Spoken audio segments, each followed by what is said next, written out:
అనంతపురం జిల్లా కేంద్రంలో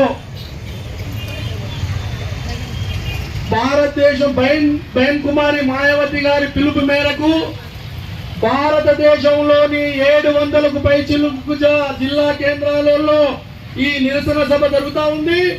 అందులో భాగంగా ఇవాళ ఈ అనంతపురం సమావేశానికి వచ్చిన మీ అందరికి కూడా నిజంగా ఏంటంటే జబీం చెప్తా ఉన్నాను, చేతులెత్తి రాష్ట్ర తరఫున మేము కూడా నిరసన చెప్పడంలో అనంతపురం జిల్లాకు సంబంధించిన ప్రజల తరఫున వచ్చిన మీ అందరికీ ధన్యవాదాలు. అనంతపురంకు ఒక పేరుంది, పాత రోజులలో చెప్తా ఉంటారు నా మిత్రులు, ఆల్వేస్ పూర్ అనంతపూర్, ఎప్పుడు పేదరికంలో ఉండేటువంటి జిల్లాగా దీనికి నామకరణం ఉంది. మేము చెప్తా ఉన్నాం, పేదలమైతే కావచ్చు, శ్రామికులము, కష్టజీవులము, మా బతుకే మేము అనేటువంటి వాళ్ళు ఇవాళ గౌరవానికి సూచన ఉన్నటువంటి జిల్లా తరఫున వచ్చిన మీ అందరికీ ధన్యవాదాలు తెలియజేస్తూ, మిత్రులారా, ప్రభు చావ్లా అనేటువంటి ఒక విద్యావేత్త భారతదేశంలో ఆయన చెప్పిన మాట ఏమిటంటే, ఈ దేశ పౌరులైనటువంటి ఈ దేశంలోని పౌరులందరికీ పౌరులకు పౌర హక్కులు కల్పించినటువంటి మహానుభావుడు బాబాసాహెబ్ కు రుణపడి ఉండాలని చెప్పినటువంటి వ్యక్తి ప్రభు చావ్లా గారు. ఎందుకు ఈ పౌరులందరికీ ఏమేమి హక్కులు కావాలో, ఏమేమి విధులు కావాలో చెప్పినటువంటి వ్యక్తి బాబాసాహెబ్. అటువంటి బాబాసాహెబ్ ను అవమానించడం అంటే భారతీయ పౌరుని అవమానించినట్టే. మేమంటా ఉన్నాం మిత్రులారా, ఇవల్ల మాట్లాడింది అమిత్ షా, మాట్లాడించింది ప్రధానమంత్రి ఆత్మ,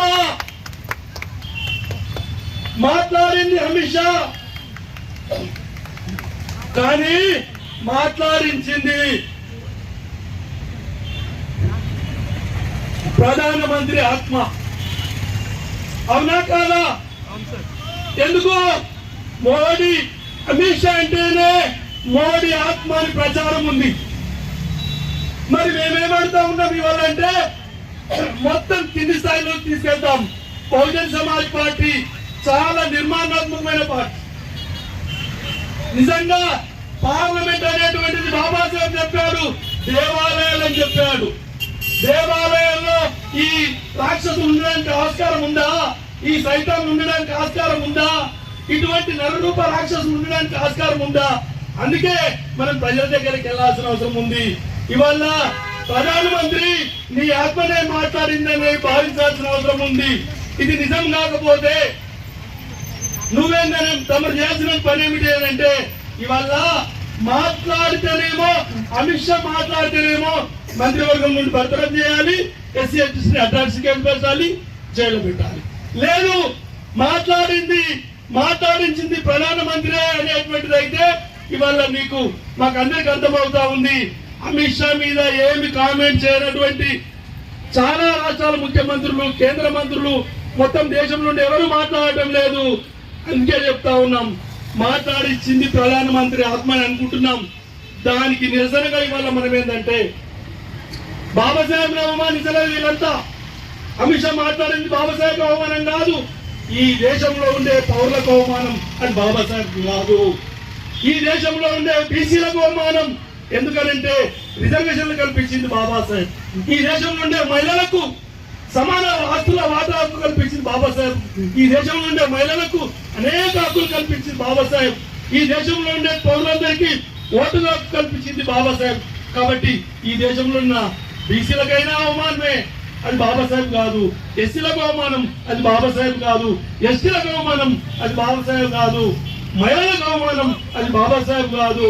యువకులకు అవమానం, కార్మికులకు అవమానం, ఉద్యోగులకు అవమానం, ముఖ్యమంత్రులకు అవమానం, రాష్ట్రపతికి అవమానం, భారతదేశానికే రాజ్యాంగ నిర్మాతనే అవమానపరిచినటువంటి వ్యక్తి పట్ల ఉదాసీనంగా ఉంటే రాష్ట్రపతికి అవమానం, ప్రధానమంత్రికి అవమానం, ముఖ్యమంత్రులకు అవమానం, ఈ దేశం నుండే పౌరులకంతా కూడా అవమానంగా భావించి అమిత్ షా ఏంటంటే భద్రత చేయాల్సిన అవసరం ఉంది. మిత్రులారా, రానున్న రోజులలో ఇకనైనా మనందరం కూడా చాలా జాగృతతో ఉండాల్సిన అవసరం ఉంది.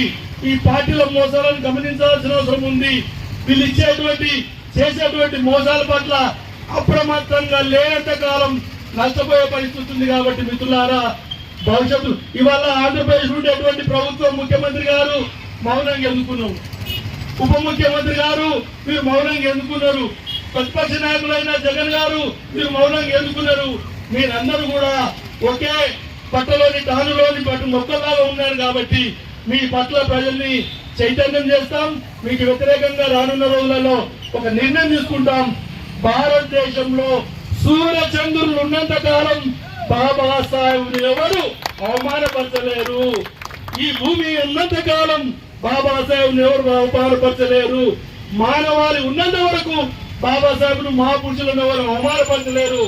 అవమానపరిచిన వాళ్ళను ఇవాళ ప్రభుత్వం ఏం శిక్ష తీసుకుంటుంది అనేటువంటి దాన్ని దృష్టిలో పెట్టుకొని మనం ముందుకు పోవాల్సిందిగా, భవిష్యత్తులో ప్రజల దగ్గరికి తీసుకెళ్లాల్సిన అవసరం ఉంది. ఈ అంశాన్ని అసెంబ్లీ స్థాయిలో, జిల్లా అసెంబ్లీ స్థాయిలో, మండల స్థాయిలో, గ్రామ స్థాయిలో, ఈ కింది స్థాయి వరకు ప్రజలకు తీసుకొచ్చి ఈ ప్రభుత్వాలు ప్రజల్ని మోసం చేస్తున్న తీరును చెప్పాల్సిన అవసరం ఉంది. అంతిమంగా మాట్లాడింది అమిత్ షా, మాట్లాడించింది మోడీ ఆత్మ అనేటువంటి విషయాన్ని మొత్తం ప్రజలకు తీసుకుపోవాల్సిందిగా కోరుతూ ముగిస్తున్నాను. జై భీమ్.